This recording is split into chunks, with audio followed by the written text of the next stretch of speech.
things off, why don't you just take us through your race, if you would, please? Were you very confident going in? I mean, you said... Yeah, I was. Yeah, training had gone really well.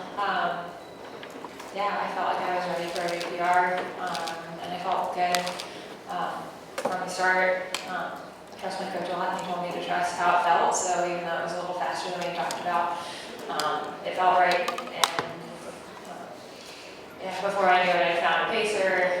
He was great. I was with him from about 4.5 miles through Buchanan, and I was with him from about 4.5 miles until about 25K, and then I overheard people talking about how there would be a tailwind from 25 to 35K, and so I figured it was okay to kind of give him a little bit of rope, and I didn't need to stick right on him for that stretch. And that was good because I couldn't really stick on him for that stretch, and so I was a little bit back from him for a while, and then around 35K, I tried to attach again, and I was with him through about 40K, and then just trying to finish. Okay, who's got questions for him? Yeah. Susanna, congratulations. Thank you. When we were watching your pacing on the leaderboard, okay, they were talking about 2:20, 2:20, 2:20, 40. You looked fantastic the whole time. What were you telling yourself over the last 5 to 8K? Well, this time a year ago, I couldn't really walk very well without pain. I definitely couldn't run. I had a fractured kneecap.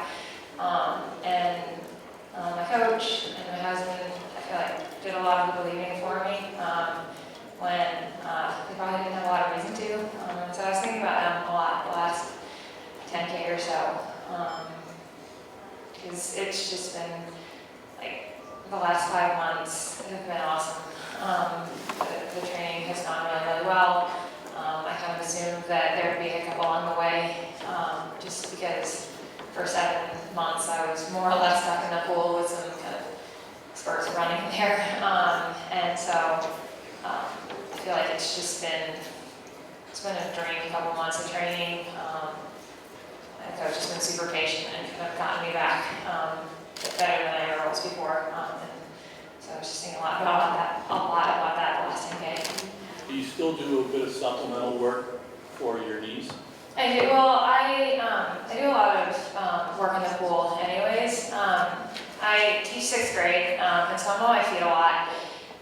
And so we've sort of figured out that maybe I don't need to run as much as some of the people that I compete against, because I do spend a lot of time on my feet, but that I can supplement doing aerobic work in the pool. So I do quite a bit of time in the pool and focus a lot on strength and like rehab and prehab kind of stuff. Yes. Hey, Susanna. Can you just talk a little bit? You changed schools this year.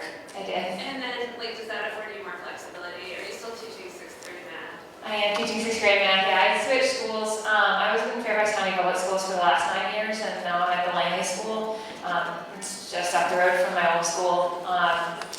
But yeah, I was ready for a change. And the idea was that so now I'm at a middle school, and it does have a little bit more flexibility. I have smaller class sizes, and so I thought that maybe like just the minute to minute wouldn't be quite so frenetic, because instead of having 30-something kids in a class, I have like 15.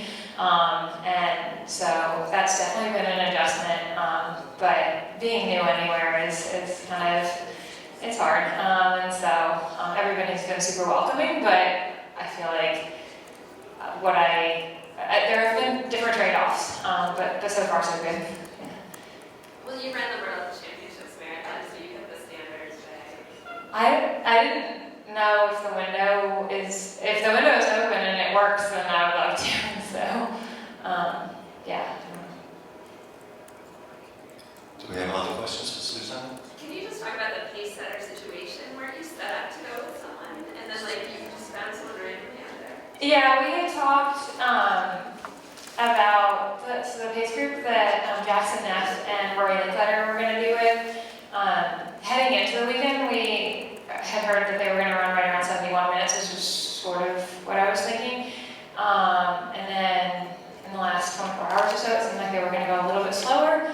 And so my coach and I had talked about like just kind of trusting the feel of it. And I do like to get out a little aggressively. And so I just tried to get out, and I was feeling really good, and just trusted that like marathon's a long way and someone would show up. And yeah, Reed came around, along around maybe 4.5. And he said, this is the 220 base group, and I thought, well, I mean, okay, sure, I guess. And then, yeah, he was just super encouraging. And it seemed like at a certain point, it was gonna be like, I didn't really know what 220 pace was, but I felt comfortable just sticking on to him. So I think we were probably running a little slower than that. But we did come through the half in 1:10:03, I think. So I guess we were running that pace early. Yeah. Congratulations. Thank you. Can you describe what was your greatest challenge in this race and how you remained focused and mentally to finish through it? What got you to the finish line? I feel like,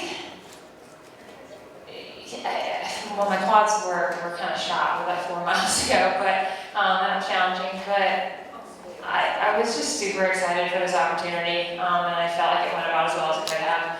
I just felt like there were so many variables with being in a school and trying to dodge illness and injury and everything the last couple of months that I think I got on the start line. I just felt with an immense amount of gratitude that I had gotten to the start line ready to go. So it was good. I was happy the whole time.